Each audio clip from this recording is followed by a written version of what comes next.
Olá, pessoal! Segundo as intenções começando e hoje é especial, hein? Esquenta pro nosso workshop gratuito de sexologia. E o tema hoje, para que terapia de casal se a disfunção é individual? Com a participação da Camila Dutra. Vamos lá? Boa noite, pessoal! Sejam todos muito bem-vindos, bem-vindas! Vamos lá? Vamos começar mais um esquenta, o nosso segundo as intenções. Hoje tá quente, hein? E nós vamos falar então um pouquinho sobre o casal, a disfunção sexual, como que afeta o casal e como que a gente faz, né, no nosso manejo ali da terapia sexual ou da própria terapia de casal, como é que a gente lida com temas sexuais, com temas da sexualidade. Vamos lá, então, o tema hoje é: para que terapia de casal se a disfunção é individual? E é claro que eu chamei uma pessoa super especial para conversar comigo hoje, que é a Camila Dutra. Ela é psicóloga, terapeuta de família e casal e também está finalizando já o nosso curso de formação em sexologia. Então, também sexóloga em formação, né, gente? Um prazer muito grande poder conversar com a Camila. E eu quero que você fique muito atento, sabe por quê? Porque esse tema, ele não é falado. A disfunção sexual de um é a disfunção sexual do casal. Então vamos lá, gente? A Camila já chegou e eu vou chamar porque eu não quero perder tempo. Olá, Camila! Boa noite! Boa noite, tá me ouvindo bem? Tô te ouvindo bem, tudo bem? Tudo bem, Que que bom, prazer estar aqui com Camila! você. Uhum. Bom demais, bom te receber de novo. A gente já conversou antes aqui, né? Já, é sempre um prazer para mim, uma honra receber os seus convites, afinal de contas eu estou aqui aprendendo, aprendi muito com você, e para mim é uma honra estar aqui. Muito obrigada pelo convite. Que bom, Camila. Bom demais estar aqui. Ó, primeiramente eu quero te pedir para você falar por que você foi para o curso de sexologia, porque tem tudo a ver com o que nós vamos falar hoje, né? Qual foi a sua Uhum. motivação para fazer a formação em sexologia antes, só para o pessoal entender exatamente o motivo pelo qual você buscou. Então, eu sou terapeuta de família e de casal, e na clínica, quando você começa a atender os casais, muitas vezes a demanda do conflito sexual, do conflito conjugal, o sintoma aparece como um sintoma sexual, né? E muitas vezes eu não tinha todas as ferramentas, não conhecia muito bem como a coisa funcionava, e até para ajudar no processo da conjugalidade do casal, eu sentia que faltava alguma coisa.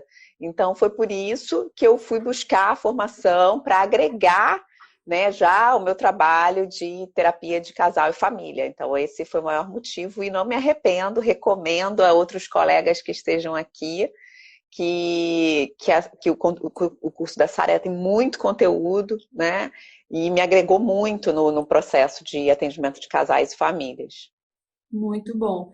Gente, olha só, eu sempre falo, né, que eu não entendo, né, assim, não passa pela minha cabeça, eu ainda não consegui entender como que o terapeuta de casal não aborda a sexualidade, né, Camila? É muito complicado a gente pensar que a gente faz um trabalho com o casal sem que, de alguma forma, isso vai desembocar ali nas questões sexuais, né? E quando eu tive a ideia de trazer esse tema, logo pensei, vou chamar a Camila, não só porque você já faz esse trabalho, mas porque esse foi o motivo que você veio para o curso e também porque na supervisão, né, dos casos clínicos que nós temos feito, você atendeu um caso extremamente interessante e depois a gente pode falar um pouquinho sobre isso, que mexe muito nas questões aí sistêmicas, né? Sim, sim. Camila, vamos lá. O que é isso sistêmico? O que é essa visão sistêmica? Porque quando a gente fala, né, de visão sistêmica, o que é isso? Só para o pessoal entender. Então, A grande diferença é que a gente não entende o indivíduo sozinho, a gente sempre entende o indivíduo em relação a sua família. Quando a gente fala de sistêmico, é mais a sua família, as suas origens, de onde ele veio.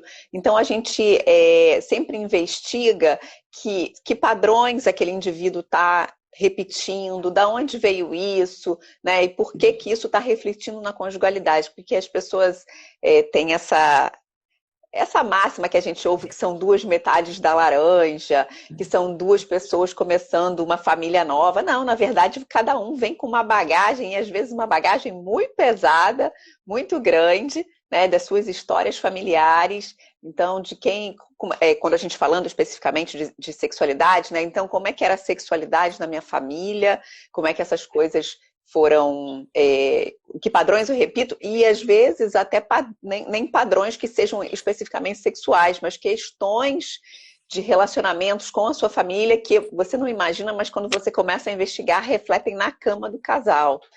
Então, essa coisa sistêmica é essa grande diferença. A gente não entende o indivíduo sozinho. A gente sempre entende ele funcionando a serviço do seu sistema familiar. É verdade.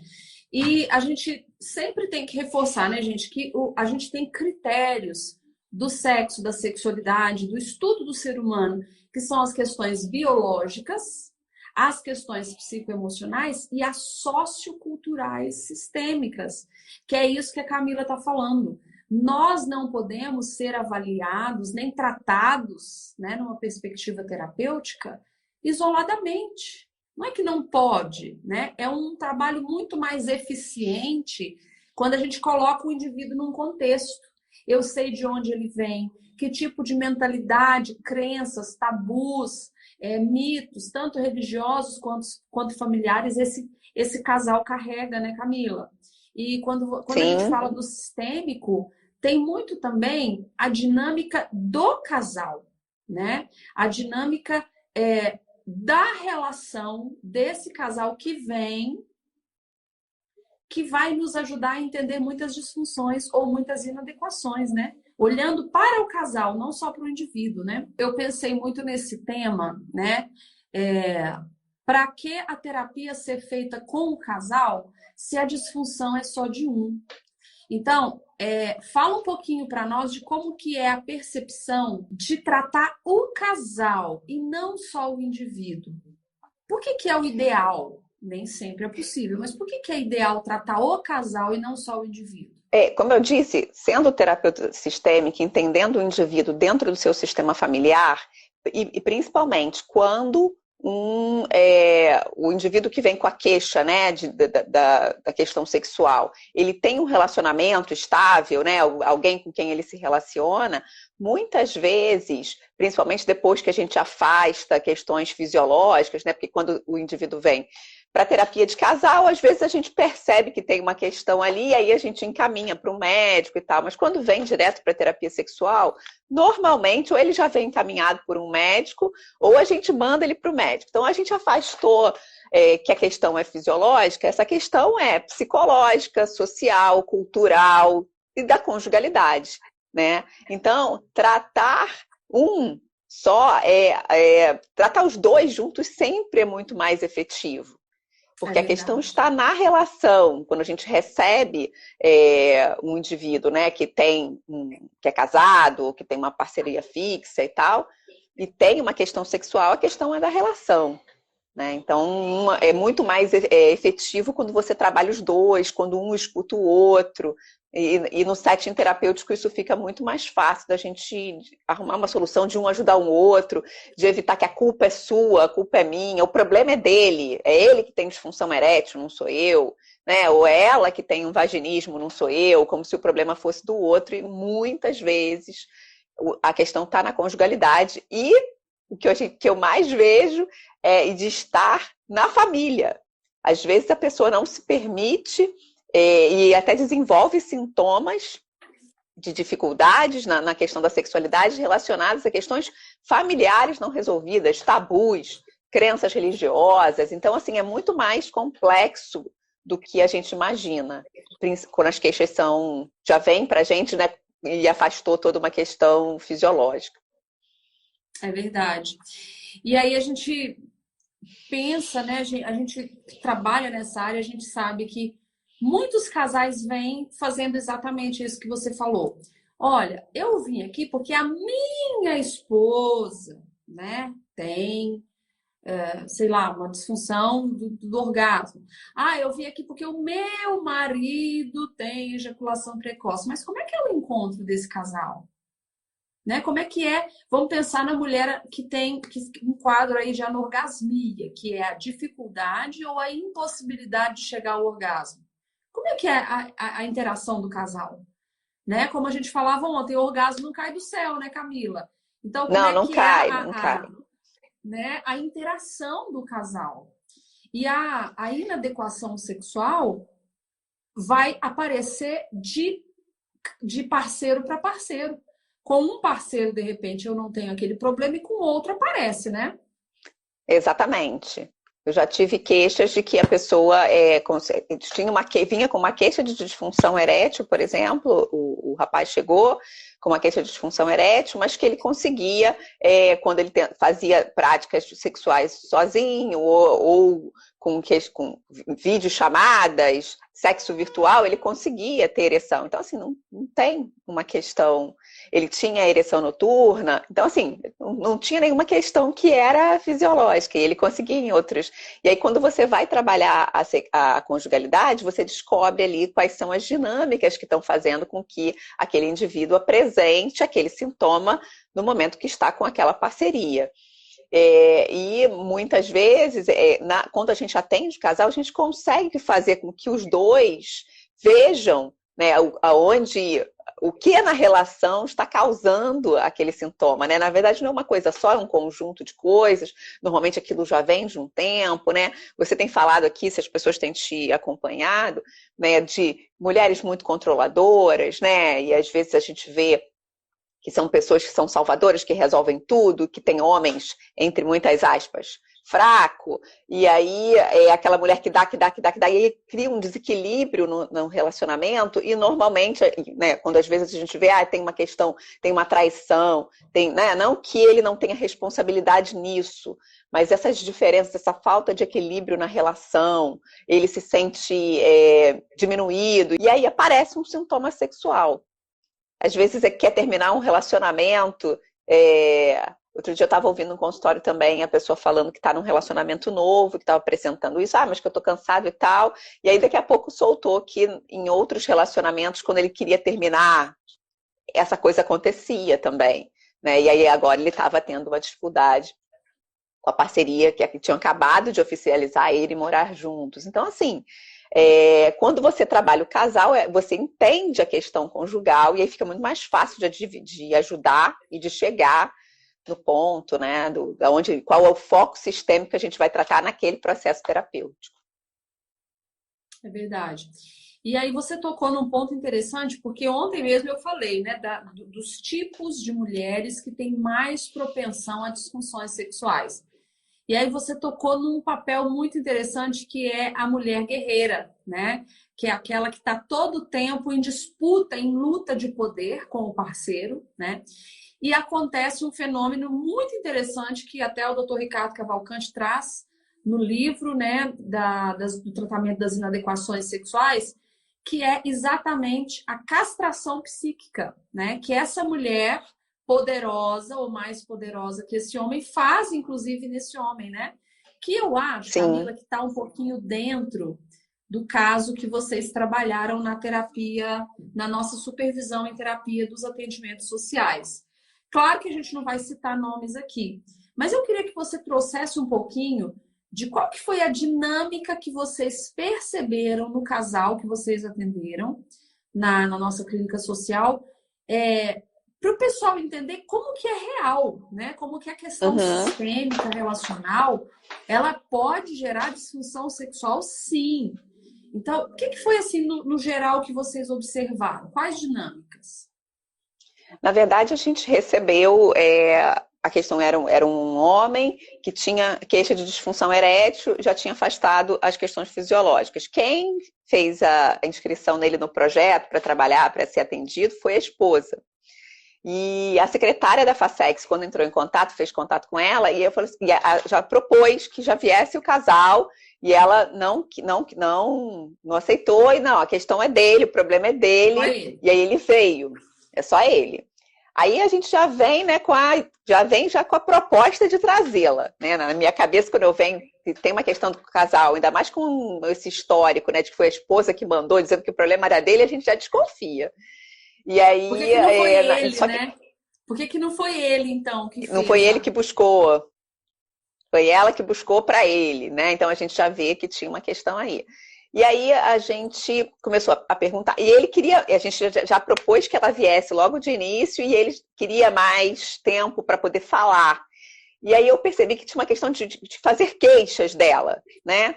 E aí tinha algumas questões, tinha uma diferença financeira, porque ela estava de provedora naquela situação, achei que pudesse ser algum caminho por aí, né? E aí eu comecei a investigar as questões sistêmicas. Então, um homem criado afastado do pai, o pai era menor, assim, né? Não era valorizado na família, tinha tido pouco contato com esse pai, foi criado numa casa cheia de mulheres com avó, com tia, com não sei o quê. Então você começa a ver, né, que todas essas coisas começam. E aí também casou, porque a escolha do parceiro nunca é aleatória, casou com uma mulher forte, uma mulher determinada, que corre atrás, que resolve, que manda soltar, manda prender. Aí a gente começou, a gente precisa trazer essa esposa para cá. E depois de algumas relutâncias, ela veio. E aí a gente também começou a verificar essa dinâmica no casal, né? Que a questão... E aí depois a gente começou... Que a queixa era sexual.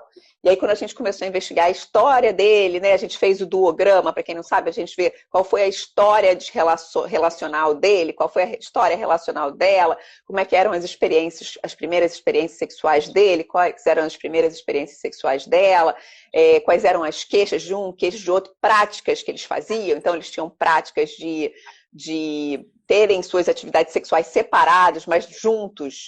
Um casal super jovem, super saudável, juntos, 5 meses, 6 meses, casal jovem, saudável, sem filhos, né? E não tinham relações sexuais. E a gente começou e passavam os exercícios. E aí, conversa vai, conversa vem, você percebe que a questão era conjugal. Eles não tinham nenhuma questão sexual. Depois de 2, 3 sessões com poucos exercícios, eles já tinham tido uma primeira relação sexual. Mas tinham muitas questões conjugais que ainda precisavam ser tratadas. Que aí a indicação é realmente a terapia de casal. Então, assim, quando a gente pega a questão do casal, a gente vê que é relacional, esse caso entra muito dentro dessa dinâmica de poder, né? Que a gente estava comentando, de uma mulher extremamente poderosa, né? Nesse casamento, e um homem bem apagado, né? E como que ele ficava totalmente intimidado diante dela.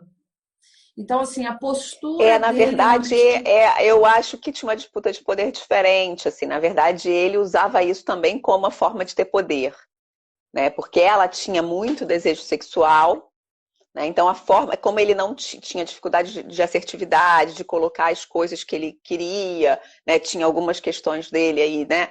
Então, eu acho que foi a maneira dele se mostrar de poder no casal.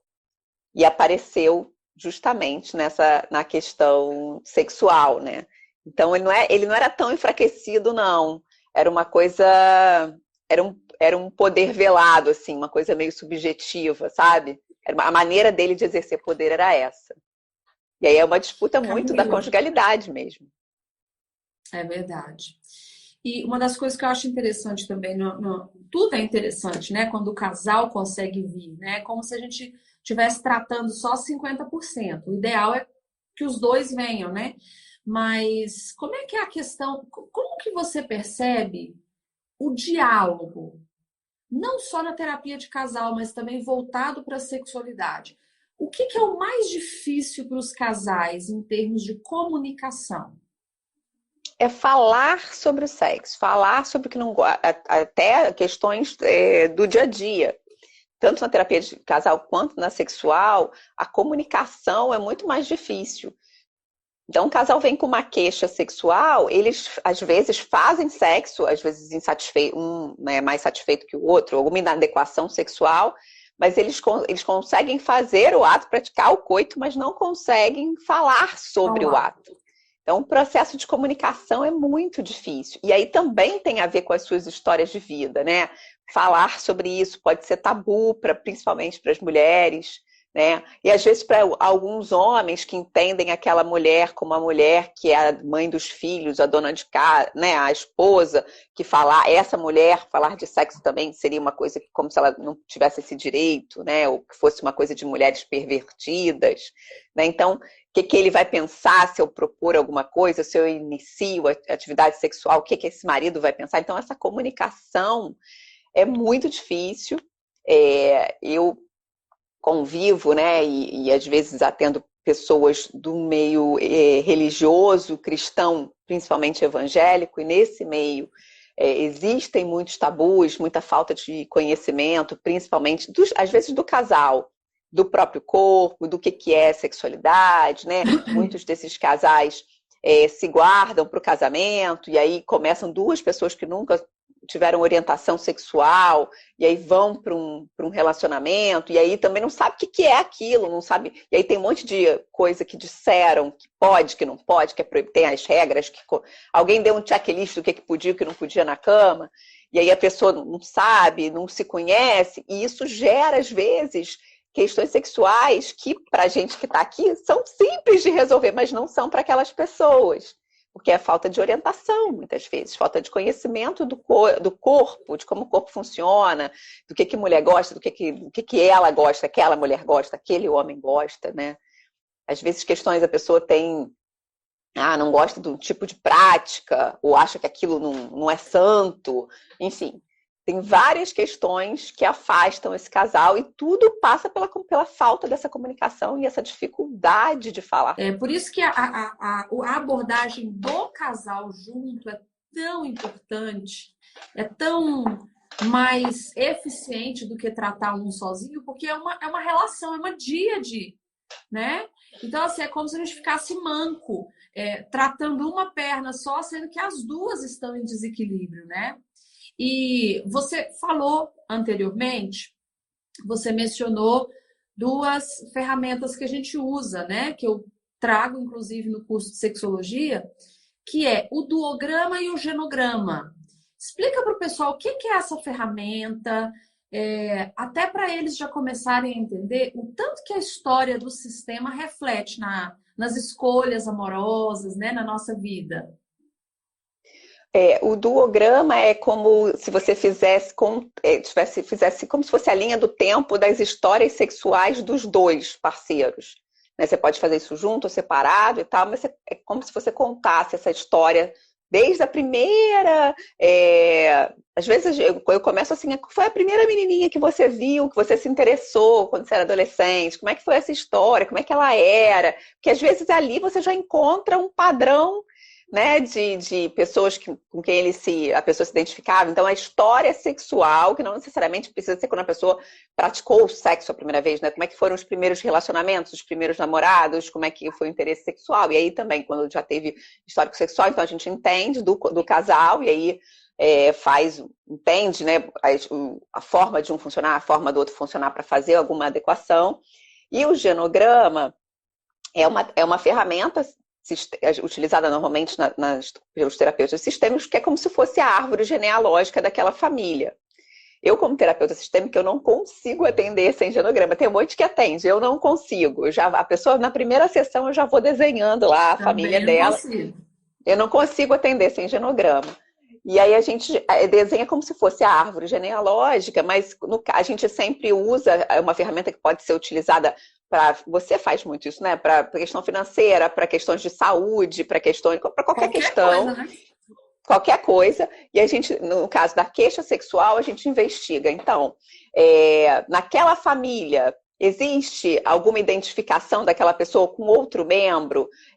Como é que você via, ou não precisa ver, né? Mas você percebia a relação conjugal, a sexualidade do seu pai, da sua mãe? Né? Tinha traição? Às vezes você vem, tem um legado de traição. Todos os homens traem, todas as mulheres são donas de casa, né? Eu fiz um genograma essa semana, foi essa semana, até de uma aluna do curso, né? Que a gente fez um grupinho de estudo e tal, e eu estava junto, e aí tinha uma questão que era, todas as mulheres eram do lar, nenhuma mulher tinha trabalhado fora, e aquilo, ela já era fora da curva, né? Já começou a trabalhar. Então, assim, a gente começa a ver que a questão dela estava relacionada à história familiar, porque ela estava rompendo com o sistema, e como era pesado para ela naquele sentido, né? Dessa mulher potente, que aquele homem não está acostumado com a mulher submissa e tal, enfim. Então, são ferramentas que a gente utiliza para ver, fazer um retrato da história familiar, né, daquela pessoa e ver se ela está repetindo algum padrão. E aí, tomar ciência disso, às vezes, é muito poderoso, né? Normalmente é muito poderoso para que a pessoa possa fazer escolhas diferentes, até sexuais. É verdade. E aí, pessoal, já fica aí para vocês irem pensando. Dá uma olhada no histórico aí, tanto seu quanto do seu parceiro e da sua parceira. Será que o que vocês estão vivendo não é uma repetição daquilo que já veio em outras gerações? Porque normalmente a gente não pensa sobre isso, né? A gente pensa assim, já fiz de tudo e não tá dando certo. Mas, de repente, nós estamos reproduzindo padrões adoecidos de relacionamento e também de sexualidade no que a gente chama de uma lealdade ao sistema, tanto um quanto o outro. Agora, imagina, né, Camila? Vem um que já está com todo esse legado familiar, com toda essa bagagem, e se une a outro, que também tem outra bagagem, que tem outra história. Olha que interessante a pergunta que foi feita aqui. O homem que só se interessa por mulheres mais velhas e com filhos. Olha que interessante, né? A gente quer sistêmico, a gente já começa a levantar um monte de hipóteses, mas pelo genograma, a gente consegue fazer o mapeamento disso e, de repente, conseguir chegar realmente na raiz do problema, né? São muitas Quando a gente ouve essa história, a gente já levanta. Como é que é esse homem? Ele tem mãe? Como é que é a relação desse homem com essa mãe? Ele cuida dessa mãe? Porque às vezes ele já tem filho, né? Que ele tem que cuidar da mãe, dos irmãos, e aí ele já vai se relacionar com uma mulher que já tem filho. Por exemplo, a gente levanta várias hipóteses. Só de você contar duas frases da história da pessoa, a gente que é terapeuta já fica assim, mas por que ele precisa disso? Qual é esse padrão? Ou todos os homens da família dele se relacionam com mulheres mais velhas? Como é que é isso? Então a gente começa a olhar de onde isso veio. Não que seja um problema, não é uma questão, mas se vem para terapia e isso é uma questão, trazendo isso como questão, aí a gente vai investigar. E é interessante porque, olha só pela fala, né? Mas olha, observando a dinâmica do casal, porque aqui a gente está olhando só um lado, né? O sistêmico é isso, né? Eu olho de cá, mas eu tenho que olhar de cá. Eu olho a fala do homem, mas tenho que olhar a fala da parceira e do parceiro também. Então, olha aqui. Busca só mulheres mais velhas e com filhos. Qual que é a primeira hipótese? Ele está buscando uma mãe, né? Sim. É uma mulher mais velha que já vem carregada da maternidade, que é com vários filhos. Mas a gente precisa aprofundar na história. Nós não podemos só dar uma hipótese assim, né? Sim, mas só peguei essa pergunta porque olha o tanto que o pessoal já começa a fazer as ligações, né? E é interessante porque na terapia de casal, a gente vai olhar para os dois sistemas juntos e como que eles se completam. Porque se ele vem buscando uma mãe e ela vem buscando o quê? Um filho? Então a gente precisa tomar lá da cá, né? A escolha do parceiro nunca é aleatória. Nunca. Sempre tem alguma coisa ali que tem esse encontro. Aí é a nossa questão de hoje, né? Por que terapia de casal se é um que está apresentando um sintoma de disfunção sexual? Então, quando você traz para o setting terapêutico os dois e um ouve a história do outro, isso já ajuda muito na compreensão da dinâmica, né? Do casal, melhora a comunicação, porque aí tem lá uma pessoa para fazer uma mediação, para ajudar um a falar o que ele tem dificuldade de falar para o outro, a gente faz essa mediação, né? E aí você consegue tem sessões, por exemplo, que dá para fazer o genograma de um com outro presente só ouvindo. Né? Então a gente começa a contar a história desse parceiro, né? Do homem, da mulher, ou da mulher e da mulher, enfim, e do homem e do homem. Mas daquele parceiro, a gente ouve a história dele. Como é que foi a história familiar e tal. E aí o outro já ouve, muitas fichas caem de por que aquela parceria funciona desse jeito. Algumas vezes, por que você nunca me contou isso? Por que você nunca me disse que você gostava disso? Às vezes, né, tem pessoas que têm bastante compreensão do outro, está ali muito disposto para ajudar a resolver a questão. Então, quando você traz os dois, e aí o outro também ouve a história e vê quais são as necessidades, são famílias diferentes, às vezes culturas diferentes, são históricos diferentes, aprendeu sobre sexualidade de maneira diferente. Né? E são pessoas diferentes mesmo, né? É verdade. E dentro então, dessa quando questão... Quando você traz para o setting, essa coisa fica muito... Parece assim que você inventou a pólvora, sabe? Descobriu a pólvora, aquela coisa assim, né? Faz muito sentido para o casal. E é lindo, né? E uma das coisas que você falou que a gente vê muito principalmente quando tem problema sexual no sentido assim. A minha esposa não gosta que eu toque nela. Ou todas as vezes que eu me aproximo, ela sai. Ou determinado movimento que eu faço com ela, ela já fica nervosa. E às vezes é uma dificuldade que a mulher, como você disse, nunca relatou, nunca teve coragem de relatar. E não que seja obrigatório revelar na terapia, de maneira nenhuma. Mas assim, em muitos casos, a mulher fala, olha, eu já tive uma experiência assim, que a pessoa me tocou dessa forma. Quando você me toca assim, isso automaticamente já ativa um gatilho. E é isso que você falou. Vamos pensar aqui, né, no homem. A mulher falando e o homem ouvindo. Ele consegue se colocar no lugar, né, da esposa, da parceira, e entender, então não é que ela estava me rejeitando, né? Não é que ela estava me rechaçando, mas tem ali por trás. Então agora eu já sei, vamos ver quais outras abordagens eu posso fazer para chegar, né? E você falou a questão, por exemplo, de o casal descobriu como que o corpo do outro funciona, como que a mente do outro funciona, né?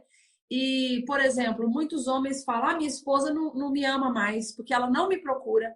E ali nós temos a oportunidade e a possibilidade de explicar para o homem como que é a resposta sexual da mulher. Sexual feminina, sim. Porque às vezes a mulher falando, o homem não acredita, né?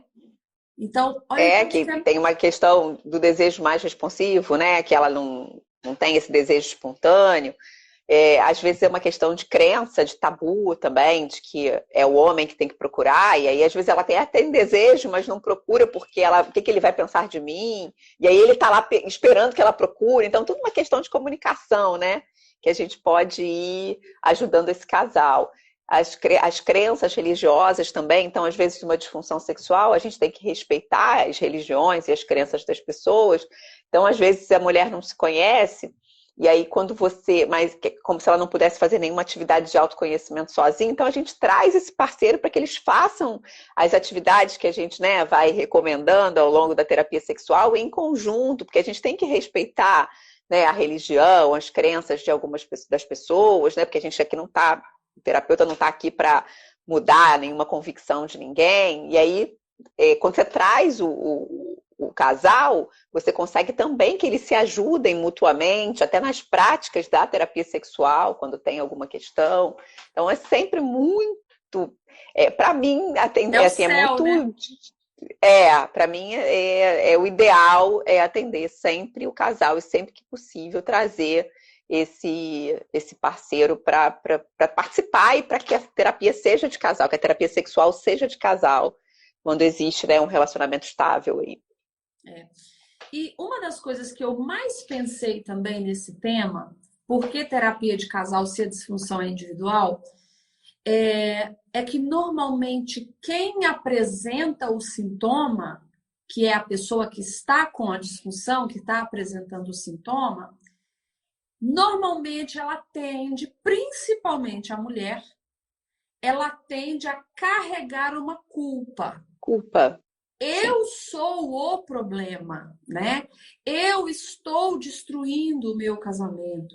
Eu sou culpada, né? O homem também, mas a gente vê, né, Camila, essa dinâmica de pegar toda a culpa do problema para si, a gente vê muito mais na mulher, né? Exatamente. É muito. Até eu acho que da nossa cultura, A culpa é do nossa. nosso público, a culpa é nossa, né? Não, e é coisa que é dita também, né? De que eu não estou. É como se eu não estivesse agradando o outro, como se a minha função fosse essa, agradar o outro, ou dar prazer para o outro, porque tem muito isso. Isso é muito mais do que religioso, assim, é cultural, né? A gente vê isso muito, é muito cultural, né? De que a mulher dá vida, a mulher isso, a mulher aquilo, se ela tem algum. Então, se ela não sente prazer, ou se o marido não está satisfeito, né? É sempre como se fosse uma culpa dela. A gente percebe muito isso, É né? Que verdade. tem uma questão de culpa muito pesada para a maioria das mulheres que vêm para procurar ajuda. E é até interessante a gente falar, né, isso para as pessoas que estão nos ouvindo, que até mesmo dentro da sistêmica a gente não trabalha com culpa.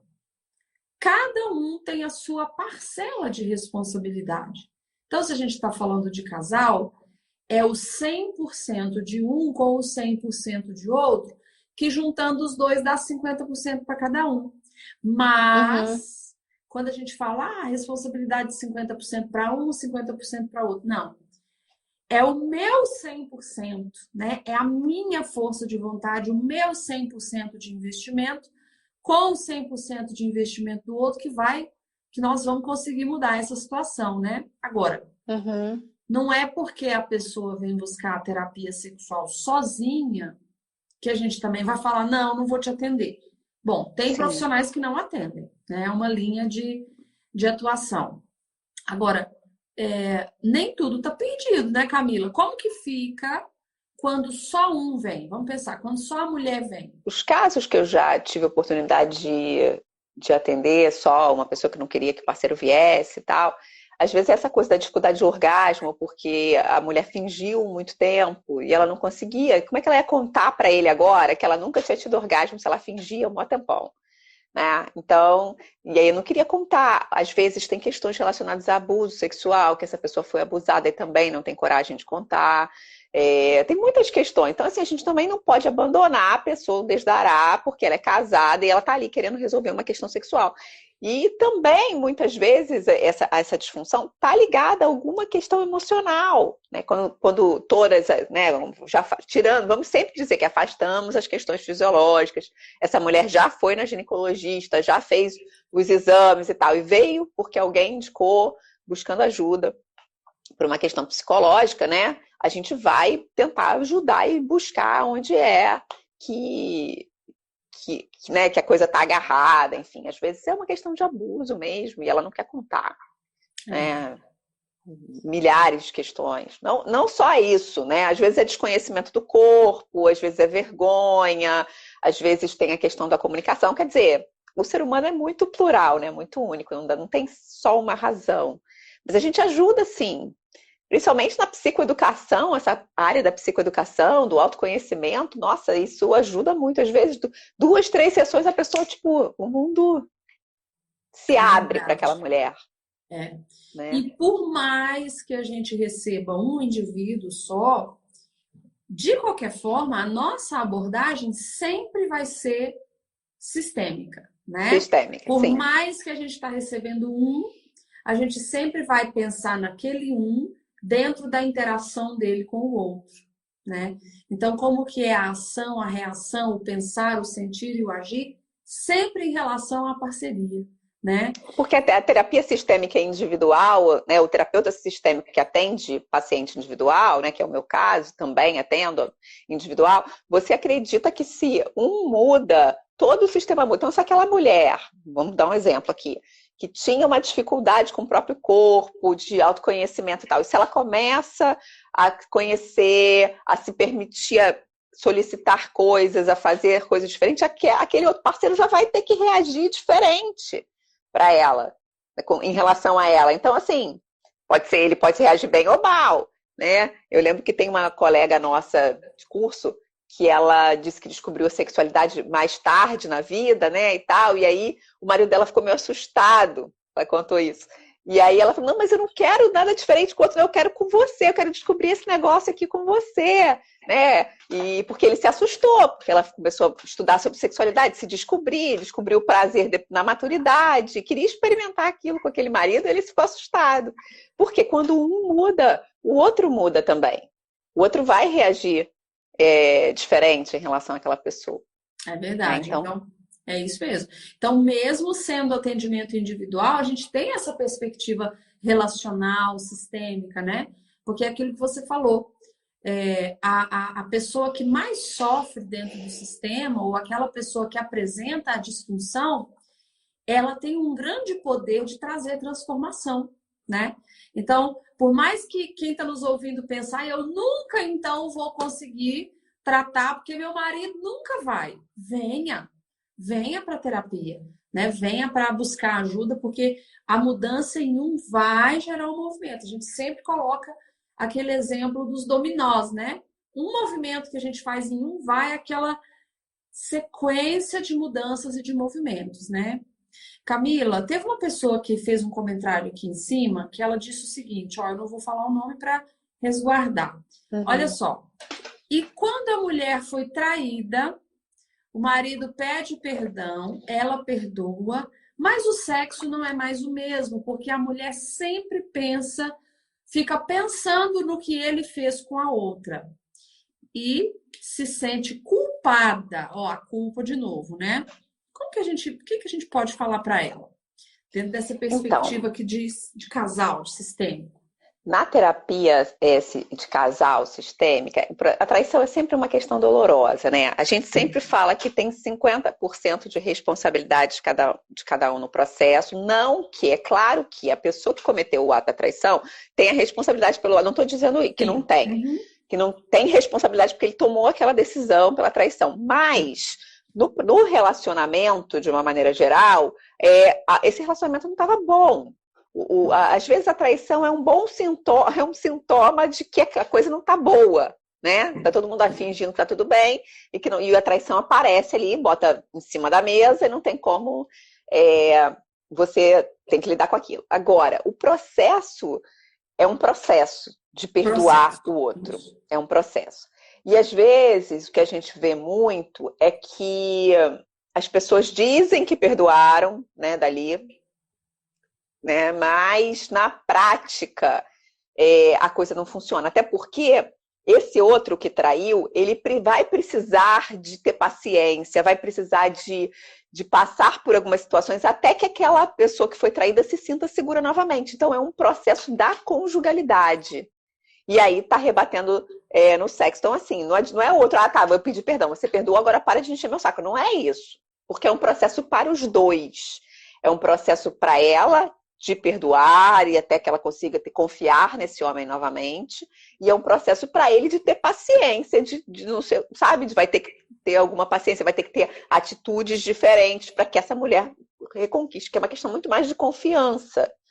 Porque ela só vai voltar, esses fantasmas, ele que ele queria com a outra e tal. A traição sexual nunca é só sexual, né? Então, assim, é da conjugalidade. Aquilo é um sintoma, porque se tivesse tudo bem aqui, ele não teria olhado para outra pessoa. Porque às vezes eu sou casada, você também às vezes até você recebe uma cantada de uma situação e tal, e tipo, aquilo passa. Mas por que o outro cedeu? O que estava buscando? Né? Então, assim, tinha uma questão da conjugalidade subjacente que levou àquela traição. Agora, é um processo para os dois.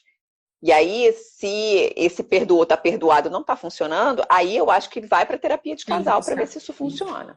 E aí é onde a gente, inclusive, lá no nosso núcleo de atendimento social, a gente tem batido nessa tecla.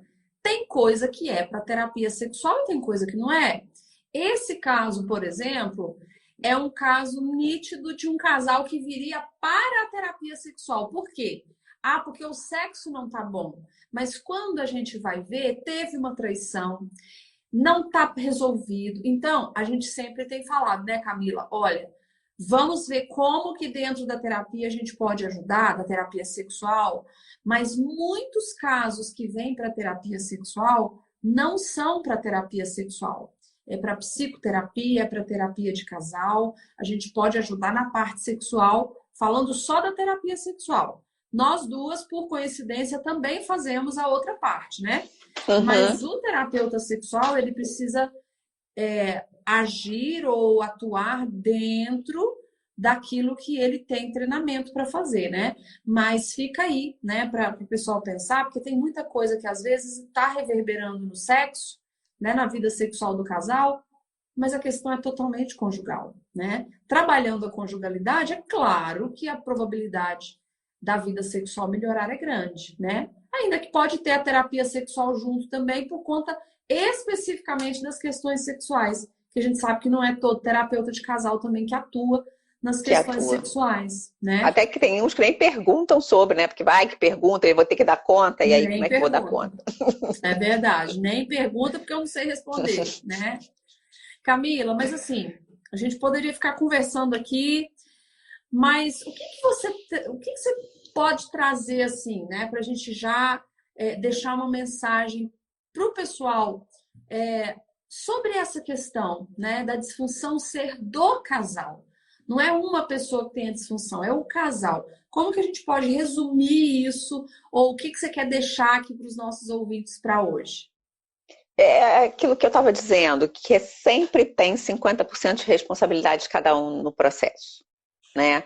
Então, mesmo que quando tem um sintoma sexual, quando tem um casal, né, que tá junto ali, sempre é na conjugalidade que a coisa acontece, é na hora de ir para a cama, no leito e tal, que a coisa acontece, ou não acontece.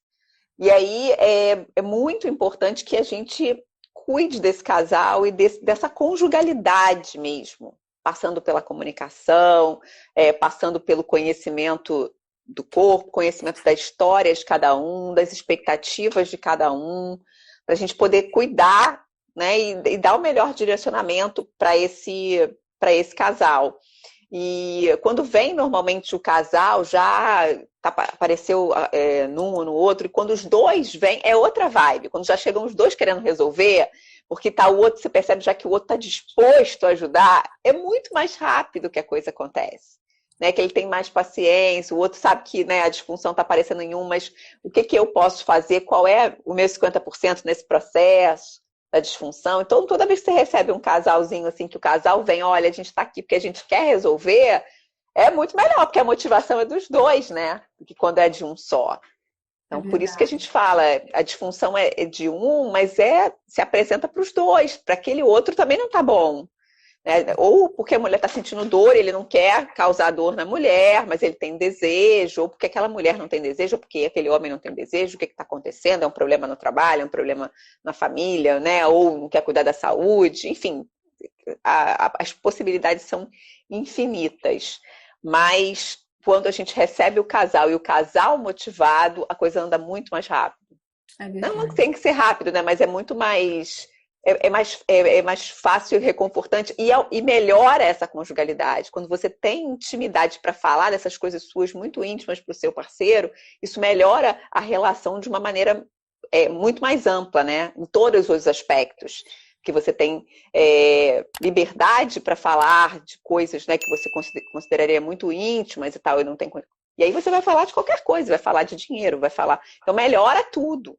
Quando você melhora a conjugalidade, né? Melhora essa comunicação, esse um ajudando o outro. É verdade. Eu acho que aí fica então, né, pessoal, para todos nós, refletirmos sobre como é que tá a conjugalidade, porque não dá para a gente querer resolver na cama os problemas de fora da cama, né? Tem muita gente que acha que resolve tudo na cama, e não é, né? E aí, normalmente o pessoal pergunta, o que eu faço em tal situação? Gente, não tá dando conta de resolver sozinho? Busca ajuda profissional. O casal não tá dando conta de se ajustar? Busca terapia de casal. A questão sexual já tentou de tudo? Vamos divorciar porque já tentamos de tudo? A gente vê muito, né, Camila? Não, gente. Tem saída, tem recurso, tem solução. A solução não é porque tem muitas mulheres que ainda falam, né, Camila? Eu vou liberar o meu marido, eu vou deixar ele procurar outra mulher porque eu já fiz de tudo e o problema sou eu. Não, gente, vamos buscar Nossa, é ajuda. péssimo isso. Vamos buscar ajuda, gente. Pensa aí, então, o que é o seu 50% de responsabilidade, onde você está beneficiando e também prejudicando a relação. E quero já deixar, Camila, para o pessoal aqui, o convite para o workshop de sexologia clínica e educacional gratuito. E queria só que você falasse, Camila, como que está sendo o curso de sexologia para você? Olha só, gente, o curso, eu vim para a Sara através do genograma, né? Vim praticar genograma e tal, e hoje é minha prática, né? O genograma. E aí eu descobri a Sara como sexóloga, e aí as coisas a gente se encontrou. Mas o curso, não é porque a gente se encontrou, porque eu estou na frente da Sara, foi porque ela me convidou, mas o curso tem muito conteúdo. Você começa se trabalhando né, o self desse terapeuta aí, porque a gente precisa também estar com a nossa sexualidade em dia para a gente poder ajudar os outros, né? Pelo menos no processo de olhar para ela. Ele trata de questões médicas, você vai conhecer todas as disfunções psicológicas, psiquiatras, vai entender a história da sexualidade, tem vários tipos de abordagem, né? Abordagens que são, né? Então, a gente vai ver abordagens do TCC tem muita sistêmica, né? Porque a Sara é terapeuta sistêmica também, tem muita sistêmica.